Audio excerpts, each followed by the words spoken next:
Bonjour bien-aimés, je confesse que vous allez excellemment bien ce matin. La flamme de feu, le Saint-Esprit nous a inspiré ce programme hebdomadaire et aujourd'hui, ce matin, le Seigneur nous a mis à cœur, le Saint-Esprit vraiment m'a mis à cœur que nous nous attardions sur la question des prières non exaucées. Lorsqu'on parle de prières non exaucées, on parle tout simplement aussi des temps d'attente, un peu comme les silences de Dieu que nous avons eu à étudier il y a quelques semaines. Mais la prière non exaucée, en fait, elle a deux volets. Elle a le volet de est-ce qu'elle n'est pas exaucée parce que Dieu ne veut pas l'exaucer. Parce que oui, il y a des prières que Dieu ne veut pas exaucer, tout simplement parce qu'elles ne sont pas en accord avec sa volonté. Si tu te mets à prier, jeûner, faire des nuits de prière parce que, par exemple, tu as envie d'arracher le mari de quelqu'un, tu peux pas compter sur Dieu là-dessus. Ce qui est sûr, c'est que il ne te répondra pas favorablement. Ou alors, si tu obtiens un résultat, en tout cas, le résultat ne viendra pas de Dieu. Bon, maintenant, il y a des prières qui sont non exaucées tout simplement parce que elles ne sont pas encore arrivées au bon timing, parce que l'exaucement de Dieu doit être pris en compte dans le cadre de son timing. Et il y a une troisième catégorie de prières non exaucées qui sont tout simplement parce que on ne demande pas tel qu'on doit demander, ou alors on ne demande pas ce que Dieu voudrait qu'on demande. Parce que il y a une chose que, par exemple, de dire je veux me marier, ça c'est une prière que le Seigneur a envie d'exaucer. Mais il y a une chose de dire j'ai envie de me marier avec Paulin. Dieu peut exaucer ton mariage, mais il peut ne pas l'exaucer avec Paulin parce que tout simplement, il n'a pas prévu que tu te maries avec Paulin. Mais toi, tu ne sais pas que Dieu n'a pas prévu que tu te maries avec Paulin. Du coup, tu continues à être avec Paulin, tu continues de prier et tu dis le Seigneur n'a pas envie de me bénir avec le mariage. Non, le Seigneur a envie de te bénir avec le mariage, mais il n'a pas envie de te bénir avec le mariage avec Paulin. Il a envie de te bénir avec le mariage avec quelqu'un d'autre. Donc, voilà un peu trois types de prières non exaucées et on va explorer ensemble ces trois types de prières non exaucées à la lumière de la parole de Dieu et je prie afin qu'en sortant de ce moment tu puisses rendre grâce à Dieu pour tes prières non exaucées. Que tu puisses rendre grâce à Dieu pour tes prières non exaucées parce que quelle que soit en fait la catégorie de ces prières, que ce soit une prière que Dieu ne veut pas exaucer parce qu'elle n'est pas dans sa volonté, que ce soit une prière que Dieu n'a pas encore exaucée parce que le timing n'est pas encore arrivé, que ce soit une prière que Dieu n'a pas encore exaucée parce qu'en fait tu ne pries pas, tu ne demandes pas à Dieu ce que tu devrais demander, quelle que soit la catégorie en fait dans laquelle on se trouve, tu dois savoir que tout ça, c'est pour la gloire de Dieu. Déjà, c'est la première chose qu'il faut se mettre dans la tête, c'est que tout ça, c'est pour la gloire de Dieu. Et la gloire de Dieu ne peut pas être détachée de ta propre vie. Parce que quand on parle de gloire de Dieu, ça c'est très important de le savoir et de le retenir. C'est que lorsqu'on parle de gloire de Dieu, on ne parle pas de quelque chose qui appartient uniquement à Dieu. Parce que pour que la gloire de Dieu puisse être visible, elle a besoin de passer par un homme. Regardez, lorsqu'il a voulu faire voir sa gloire au travers du rachat de l'humanité, du salut, il est passé par une femme, il est passé par Marie, afin que Marie puisse donner naissance à un fils et que ce fils soit le sauveur de l'humanité. Il est passé par un homme fait de chair, Jésus. Il a décidé que son fils soit fait chair afin que sa gloire puisse être manifestée. Il a choisi que nous, ses enfants, nous soyons les canaux de transmission de sa gloire sur la terre. C'est pour ça qu'il existe des prophètes. C'est pour ça qu'il existe des appelés de Dieu. C'est pour ça que tu existes dans ton domaine précis, dans n'importe quel domaine dans lequel tu te trouves, dans la médecine, dans la communication, dans l'ingénierie, dans l'écriture, dans la coiffure, dans l'esthétique, dans tout ce que tu veux. Il a choisi que tu sois un instrument de sa gloire. Ça veut dire que il faut que tu comprennes que Dieu n'a aucun intérêt à te faire du mal. Dieu n'a aucun intérêt à ce que ta vie ne soit pas le reflet de sa gloire. Bien au contraire. L'objectif de Dieu, c'est quoi? L'objectif de Dieu, c'est de manifester sa gloire. L'objectif de Dieu, c'est le salut des âmes. Et il a besoin de toi pour pouvoir arriver à cet objectif-là. Il a besoin de toi au travers de son Saint-Esprit pour que cet objectif-là soit atteint. L'objectif de Dieu est de te faire du bien. Dieu ne te veut pas du mal. Dieu n'a pas envie que tu te retrouves dans des situations difficiles. Dieu n'a pas envie que ta vie soit compliquée. Dieu n'a pas envie que tu souffres. Dieu n'a pas envie que tu sois malheureuse. Dieu n'a pas envie que tu sois perdue. Dieu n'a pas envie que tu sois stérile. Dieu n'a pas envie que tu sois dans le manque. Dieu n'a pas envie que tu sois dans la famine. L'objectif de Dieu, c'est de nous faire du bien. Parce que lorsque nous lisons la parole de Dieu, nous découvrons les différentes facettes de Dieu. Jésus-Christ, qui est le Fils unique, lui qui est le seul à avoir été avec le Père avant tous ces autres prophètes, est venu nous révéler la nature même de Dieu. Et la nature même de Dieu, c'est que Dieu est notre Père. Et c'est un Père, comme on dit dans ce chant, c'est un Père responsable. Dieu est un papa responsable. Dieu regarde à toi. Dieu ne va pas se dire que comme tu t'es endormi là au salon, au lieu d'aller te coucher, je t'ai dit d'aller te coucher depuis, tu n'es pas parti te coucher, alors je vais te réveiller, je vais te fouetter, je vais te dire marche là-bas jusqu'à la chambre. Vilain enfant, non. Dieu va te porter dans toute la fatigue. Il va te porter. Il va s'assurer que tu te couches bien, que tu sois bien couvert, que tu dormes bien et que demain matin, tu te réveilles bien, que tu aies le petit déjeuner. Je peux t'assurer que quand les enfants s'endorment comme ça à 21h, 20h30, ils ne cherchent pas à savoir comment va s'acheter le petit déjeuner de demain. C'est pas son problème. Un enfant de 4-5 ans, lorsqu'il va se coucher, je peux te dire que dans ses pensées, il n'essaye pas de savoir comment est-ce que son père ou sa mère va pourvoir à son petit déjeuner du matin. Il va se coucher tout simplement et il se réveille le lendemain matin en étant sûr qu'il a quelqu'un qui veille sur lui. Il est dans la confiance et l'assurance. La parole de Dieu nous dit que si aussi mauvais que nous sommes, nous savons donner de bonnes choses à nos enfants. Combien de fois notre Père céleste qui est dans les cieux et qui lui est bon, sa nature c'est qu'il est bon, ça veut dire qu'il n'y a rien de mauvais en Dieu. La nature de Dieu est qu'il est bon. Même lorsque Dieu se mettait en colère, ce n'était pas dans le mauvais, c'était toujours dans le bon. Ça veut dire que la nature de Dieu est qu'il est bon. Donc si Dieu est bon, si nous d'abord, nous ne sommes pas bons, nous nous battons à être des bonnes personnes, mais nous faisons tout pour donner de bonnes choses à nos enfants. Et quand je dis de bonnes choses, c'est dans tous les sens du terme. Ça veut dire que lorsque tu es en train de corriger ton enfant qui a dit un gros mot, tu es en train de lui donner une bonne chose. Parce que tu veux que ce soit quelqu'un de bien éduqué dans la société.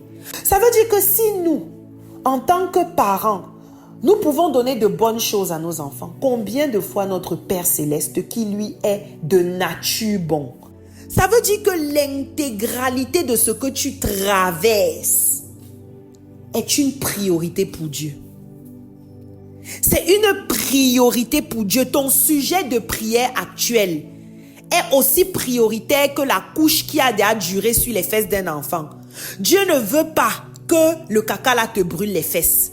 Il ne veut pas que le problème là te tue. Il ne veut pas que tu sois en dépression pour ça. Il ne veut pas. Ce n'est pas sa volonté. Il n'a pas envie que tu pleures parce que regardez, quand l'enfant veut le biberon et que le biberon n'est pas prêt, tu vas lui faire le biberon seulement pour avoir la paix. Quand le bébé vient de naître là, dès que le bébé fait ouin, tu es déjà debout. Tu préfères annuler l'intégralité de ton sommeil. Tu es là. Les yeux sont à moitié ouverts, à moitié fermés. Tu donnes le sein, des fois tu mets même le téton dans le nez tellement tu es fatigué. Qu'est-ce que Dieu, lui, il est capable de faire? Il faut que nous appréhendons les prières non exaucées comme notre relation avec nos enfants. Et j'ai dit que nous allons voir 3 catégories. La première catégorie, c'est la prière non exaucée parce qu'elle n'est pas en accord avec la volonté de Dieu. La parole de Dieu nous dit que tout ce que vous demandez, pensez que vous l'avez reçu. Mais lorsque tu lis la Bible amplifiée te précise que c'est tout ce que tu vas demander en accord avec la parole de Dieu. Le plan de Dieu pour ta vie, ce n'est pas ce qui paraît bien. Ce n'est pas ce qui est bien.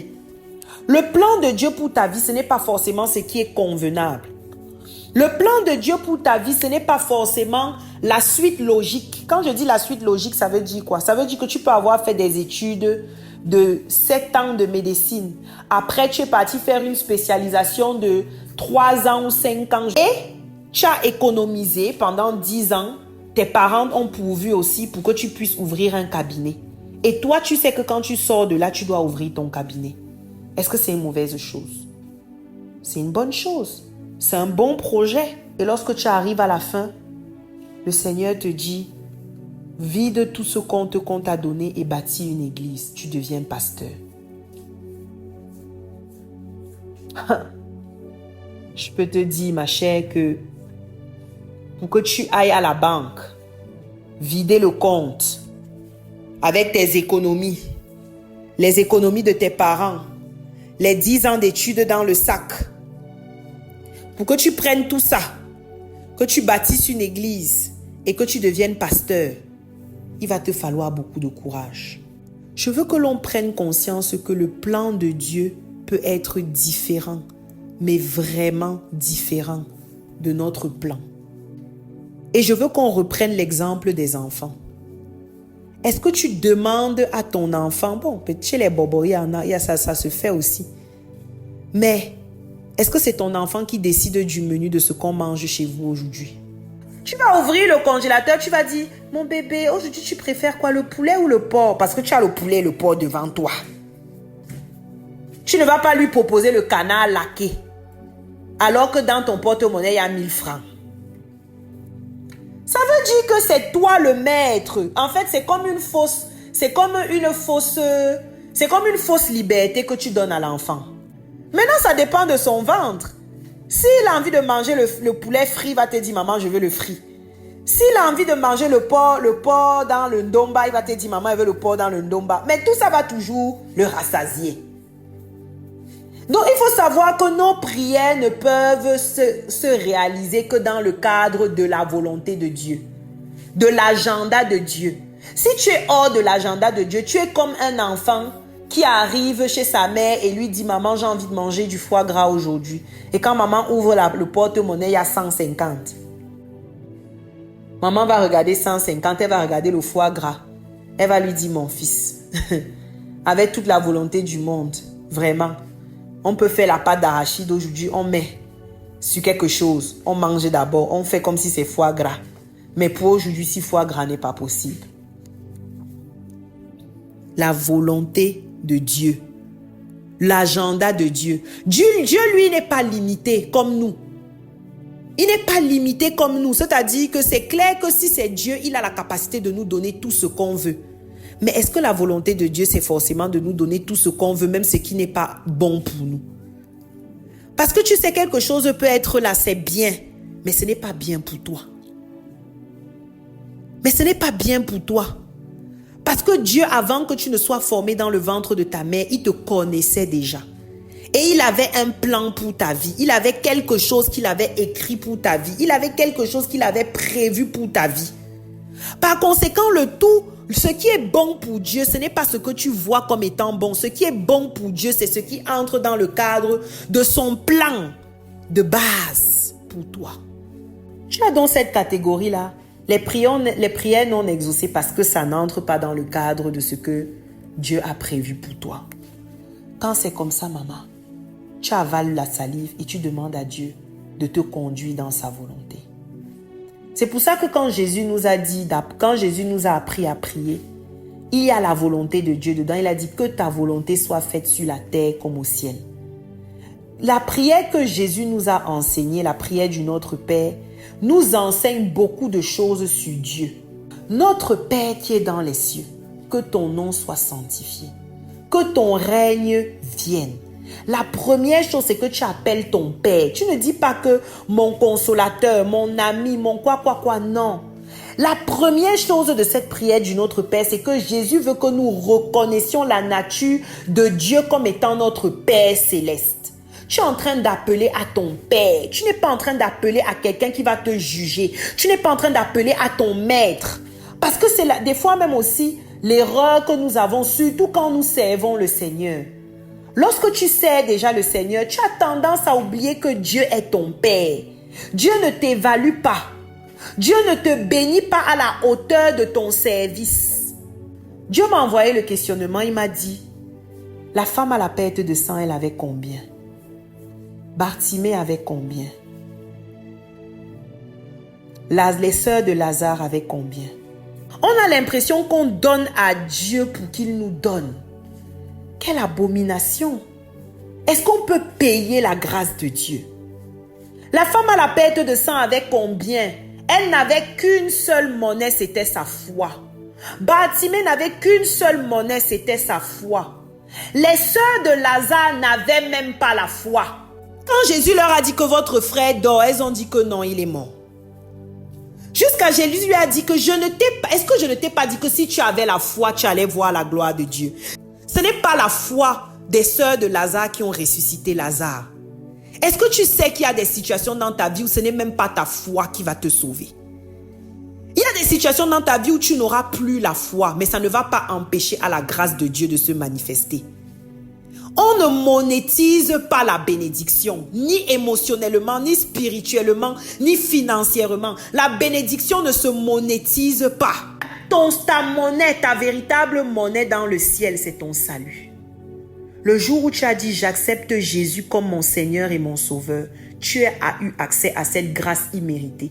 Maintenant, ta foi, qui elle va monter, va descendre. Ta foi circonstancielle, qui est liée à des circonstances, qui est liée à ce que tu vois, qui est liée à une situation, elle peut être changeante. La seule chose qui ne doit jamais changer, c'est le fait que tu crois en l'œuvre de Jésus-Christ à la croix. Et l'œuvre de Jésus-Christ à la croix, c'est le fait que tu aies acquéri la vie éternelle. Ce n'est pas le fait que tu auras la voiture. Ce n'est pas le fait que tu auras le mariage.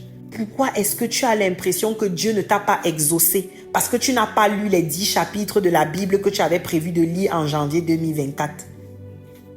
Tu crois que Dieu attendait que tu lises tes chapitres? Il te connaît avant que tu ne sois formé dans le ventre de ta mère. Ça veut dire que la bénédiction que tu demandes là, Dieu a déjà pourvu pour ça. Avant que tu ne sois formé dans le ventre de ta mère, Dieu avait pourvu à la bénédiction pour laquelle tu es en train de jeûner maintenant. Pourquoi ta spiritualité est toxique? Pourquoi ta spiritualité est accusatrice? Pourquoi tu ne jeûnes pas pour chercher la face de Dieu? Pourquoi tu jeûnes afin de pouvoir écrire dans ton cahier « J'ai jeûné lundi, donc lundi prochain, le Seigneur doit répondre à ma prière ». Pourquoi tu sers Dieu afin de dire à Dieu « Je te sers, donc comme je te sers, tu dois me bénir ». Interroge-toi de savoir si c'est dans le plan de Dieu. Est-ce que ce que tu es en train de demander est dans le plan de Dieu?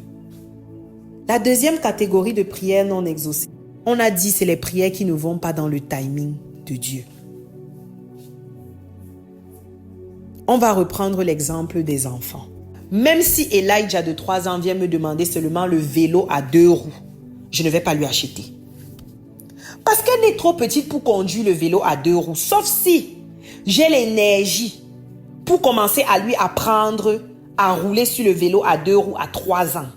Toute l'énergie que ça va me prendre. Combien de fois alors si Elijah vient me demander la Lamborghini, la voiture? Ton pied ne va même pas arriver à la pédale. Le temps que ça va même me prendre de t'expliquer comment on conduit la Yaris, ça va être compliqué. Tu ne connais même pas encore bien tenir le gobelet en main. Comment est-ce que tu vas manier le volant? Il faut que tu te dises quand même qu'il y a aussi des catégories de prières. Que quand Dieu même te regarde, il dit, ce n'est pas que ma fille, je ne veux pas te donner. Mais c'est que là maintenant, si je te donne même le poste de directeur que tu veux là, ça va te dépasser. La bénédiction va être source de malédiction. Et la parole de Dieu nous dit quoi? La bénédiction de l'Éternel enrichit et elle ne se fait suivre d'aucun chagrin. Ça veut dire que Dieu ne peut pas te donner quelque chose qui, dans le timing actuel, va être une échade, une échade, un joug sur ta vie. Tu gagnes 100 000 pour que tu donnes 10 000 de dîmes. Ha! Woukoulou! Il faut que Dieu envoie l'ange dans le ciel. Il faut que Tata Gaëlle envoie les balles dans le groupe. Il faut tellement de choses. Mais tu veux 1 million. C'est 100 000 de dîmes que tu vas donner, ma soeur. À quel moment? Si 10 000, je dis que 10 000, tu n'arrives pas à donner, c'est 100 000 que tu vas donner. Et ça montre que tu n'as pas encore la maturité nécessaire pour avoir cette bénédiction.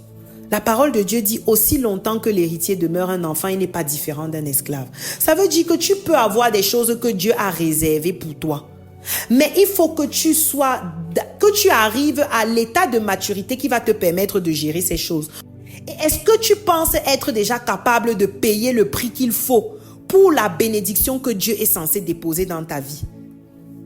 Le problème, ce n'est pas que Dieu n'a pas une bonne chose pour toi. Le problème, c'est que peut-être ce n'est pas encore le moment pour toi d'entrer en possession de cette chose. Parce qu'un enfant de 3 ans ne conduit pas une voiture.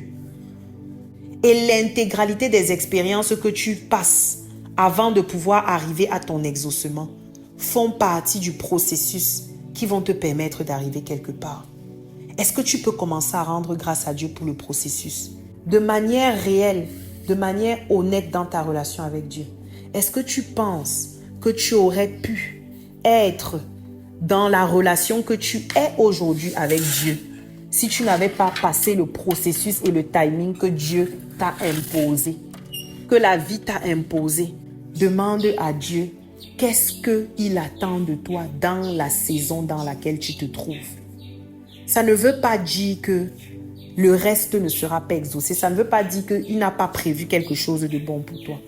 Mais demande à Dieu de mettre en lumière dans ta vie ce qu'il a prévu pour toi dans la saison dans laquelle tu es.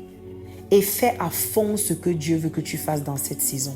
Regardez comment Étienne s'est démarqué. Est-ce que Étienne est le seul diacre qui existait? Étienne n'était pas le seul diacre. Mais Étienne a dit que Seigneur, si le poste auquel tu me mets c'est diacre, si un jour sur terre, on doit parler d'un diacre, ce sera de moi. Il a été diacre jusqu'au bout. Et il est mort pour Jésus. Parce que tu es en train de passer à côté de quelque chose, parce que tu regardes seulement les prières non exaucées, c'est-à-dire que tu te lèves chaque matin et tu comptes le nombre de choses que tu as demandé à Dieu qui ne se sont pas encore faites. Et les missions que Dieu te donne dans le temps présent, qu'est-ce que tu en fais? Je ne comprends pas pourquoi les chômeuses n'ont pas encore fini de lire au moins l'Ancien Testament en ce mois-ci où nous sommes-ci. Désolé, c'est une balle, mais je vous dis la vérité. Tu fais quoi de tes journées? Tu te lèves le matin, tu te connectes sur Discord. Quand tu finis de te connecter sur Discord, quand nous on passe laver pour aller au travail, toi tu pars dormir. Qu'est-ce que tu fais de tes journées? Qu'est-ce qui t'empêche de lire la parole de Dieu? C'est toi qui devais nous conduire les temps comme la flamme de feu là maintenant. Tu crois que c'est si quand tu es au chômage que tu n'arrives pas à suivre Jésus? C'est quand tu auras le travail qui va commencer à 8 heures et finir à 18 heures que tu vas le faire. La troisième catégorie de prières non exaucées, ce sont les prières qui sont que tu demandes quelque chose que Dieu veut te donner, mais il y a un peu le bémol. Il y a ta chair dedans. Tu vois bien Paulin. C'est lui qui te trompe. C'est Paulin. Je suis en train de lister les caractéristiques de Paulin. Il n'est pas enfant de Dieu. C'est toujours lui. La cigarette, la chicha, la drogue, c'est lui. Son pantalon, on voit toujours son caleçon, sinon il n'est pas tranquille. C'est lui. Il a au moins 3 boucles. C'est lui. Bon. Maintenant, on entre dans la famille de Paulin. La mère de Paulin est reine-mère dans les traditions. Le père de Paulin, quant à lui, il est connu officiellement. Ça veut dire que ce n'est pas quelque chose que c'est un non-dit. Il est connu officiellement pour être un satanique. C'est le père de Paulin. Troisièmement, Paulin t'a déjà fait un enfant comme ça en désordre. Pour que Paulin paye même la scolarité de l'enfant, là, c'est la bagarre. Je demande à ma soeur, quand tu jeûnes pour Paulin, non, je veux qu'on soit quand même d'accord. Quand tu jeûnes pour Paulin et que maintenant, Dieu ne te répond pas et que tu considères que Dieu ne veut pas te donner le mariage, vraiment, laisse la prière pour Paulin. Tu as compris, non? Prie pour que Dieu te donne un mari. Si Dieu maintenant décide que le mari là c'est Paulin et que tu vas venir être un objet de transformation dans la vie de Paulin, c'est Dieu qui aura décidé. Mais ta prière ne doit plus avoir Paulin dedans. Laisse un peu Paulin tranquille. Dis à Dieu qu'emmène-moi vers ma destinée. Pardon, non? Mais tu ne vas pas faire que tu arrêtes de respirer. Lorsqu'on te voit, qu'est-ce qu'il y a? Dès qu'on t'appelle, dès qu'il y a un petit problème, donc ça dit que toutes les prières, tous les sujets de prière qu'on demande, tu n'as jamais un sujet de prière pour ta destinée. Tu n'as jamais un sujet de prière pour que tes parents donnent leur vie à Jésus. Ça ne t'intéresse pas. Ou alors, même si Dieu veut que tu te maries avec Paulin, Dieu veut d'abord que tu quittes la dépendance affective que tu as avec Paulin, qu'il ait la capacité de te rencontrer dans le lieu secret, qu'il ait la capacité de t'équiper comme une guerrière dans le lieu secret. Parce que Paulin, là, ce ne sera pas une partie de plaisir, ce sera un combat.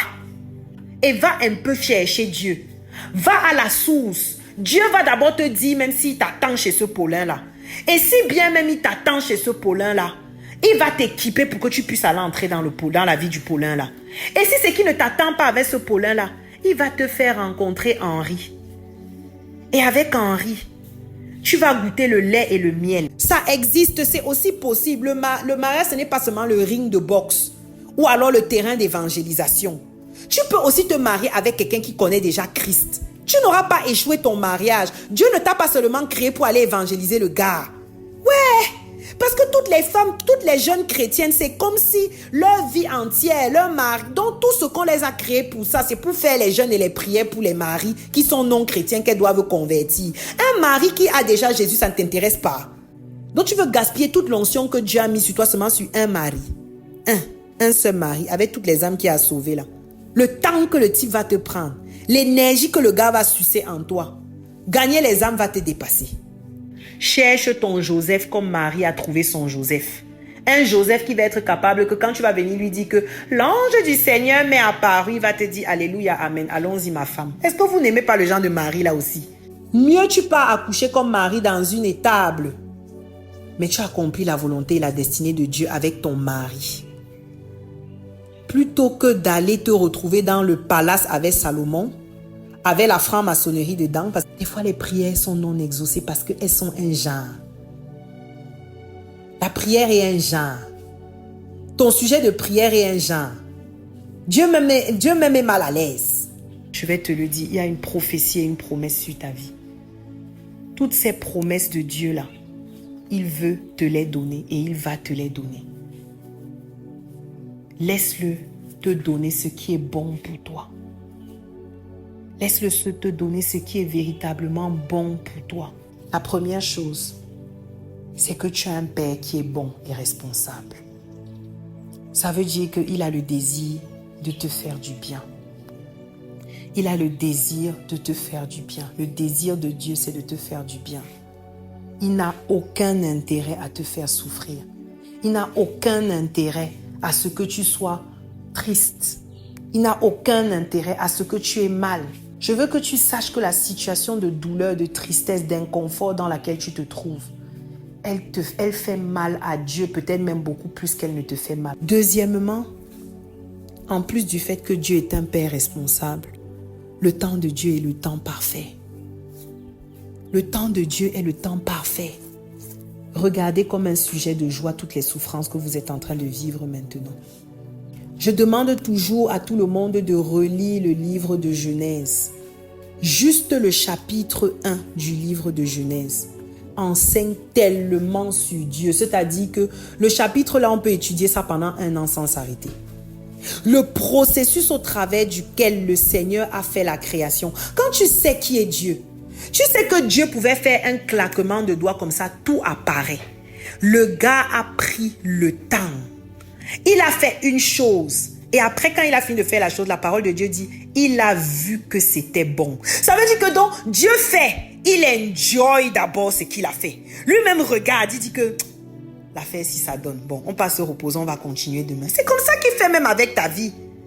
Et troisième point, je veux que tu rendes grâce. Parce que nous sommes dans la saison de l'action de grâce. Je veux que tu rendes grâce. Je veux que là où tu es maintenant, tu commences à rendre grâce. Que tu regardes à ta vie en fait comme un film pour lequel celui qui est le metteur en scène ne peut pas faire mourir l'acteur principal. Est-ce que l'acteur principal meurt n'importe comment? Regardez quand on regarde souvent les films. On tape l'acteur tombe, tu commences à crier « Woyo, il va mourir oh! » Tu avances devant la télé, tu dis « Lève-toi vite! Ah, regarde-moi le gars, s'il est bête! Pourquoi tu es parti passer là-bas ?» Regardez comment on regarde souvent les films. C'est comme ça que notre vie est. Et Dieu est assis comme ça, il dit « Je connais la fin du film. » Tu rends ta grâce à Dieu pour ce papa responsable. Que tu lui dises, Seigneur, je bannis l'inquiétude, je bannis le doute, je bannis tout ce qui a envie d'occuper mon esprit, je bannis tout ce qui a envie de me faire croire que je ne pourrais pas y arriver. Je veux que tu commences à dire non, rien de tout ça ne pourra m'arrêter, rien de tout ça ne pourra me froisser. Je suis là, je dors et je me réveille. Si les oiseaux ne sèment ni ne moissonnent rien, ils mangent, ils vivent, ils nourrissent les enfants. Est-ce que tu as déjà vu un oiseau aller déposer un CV quelque part? Jamais. Est-ce que tu l'as déjà vu se casser? Jamais. Il sait qu'on va pouvoir. Tu es plus qu'un oiseau. Tu as été conçu à l'image de Dieu. Qu'est-ce qui peut empêcher Dieu de prendre soin de toi? Qu'est-ce qui peut empêcher Dieu de te faire du bien? Qu'est-ce qui peut empêcher Dieu de répondre favorablement à ta demande? Qu'est-ce qui peut empêcher Dieu de déposer sur toi cette bénédiction? Et ça n'existe pas. Ça n'existe pas. Je veux que tu lui rendes grâce pour ce que tu as déjà et pour ce que tu n'as pas. Pour ce que tu espères et pour ce qui vient. Pour ce que tu as même eu et que tu as méprisé. Que tu lui rendes grâce et que tu dises, Seigneur, je sais que tu es capable de faire. Je sais que toutes tes promesses sont oui et amen. Que tu dises à Dieu, Seigneur, que toutes les prières qui sont non exaucées parce qu'elles sont en dehors de ta volonté, enlève ce désir de mon cœur. Arrache ce désir de mon cœur aussi loin que tu sois parti. Même si c'est un projet que tu as déjà investi toutes tes économies à l'intérieur. Demande à Dieu d'être honnête et sincère avec toi. Que si c'est en dehors de sa volonté, que tu ne gaspilles plus de ton énergie là-dedans. Parce que tu vas perdre plus que tu n'es en train de vouloir gagner. Si c'est que ce n'est pas le timing de Dieu, comme on a dit, demande à Dieu de te permettre de profiter de la saison dans laquelle tu es. Demande à Dieu de te permettre d'enjoy la saison dans laquelle tu es. Demande à Dieu de te faire comprendre la saison dans laquelle tu es. Si c'est que ta prière est un genre, demande à Dieu de te révéler. Demande à l'Esprit de Dieu de te mettre les bons mots dans la bouche. C'est pour ça que la parole de Dieu dit que nous ne savons pas prier. Si tu n'as pas encore reçu le baptême du Saint-Esprit, tu ne pries pas en langue. Aspire à recevoir le baptême du Saint-Esprit. Parce qu'il y a des fois des moments où tes mots ne peuvent pas sortir, mais les soupirs du Saint-Esprit à l'intérieur de toi ont la capacité de débloquer des situations que tes mots ne peuvent pas débloquer. C'est vraiment cette prière-là que je veux que nous fassions ce matin, aujourd'hui, toute la journée. Et je suis persuadée que le Seigneur va nous parler.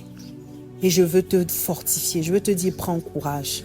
Quand je dis toutes ces choses, ce n'est pas parce que je suis en train de mépriser les douleurs que tu traverses, les réalités que tu traverses, les difficultés que tu traverses. Je connais, je peux imaginer, peut-être que je ne les vis pas, mais je peux imaginer l'ascenseur émotionnel que cela peut être dans ta vie à cause de tout ce que tu traverses. Mais je veux te dire, prends courage. Prends courage. Prends courage. Il y a le lait et le miel à l'issue de ce que tu es en train de traverser. Il y a Dieu qui va faire quelque chose. Amen.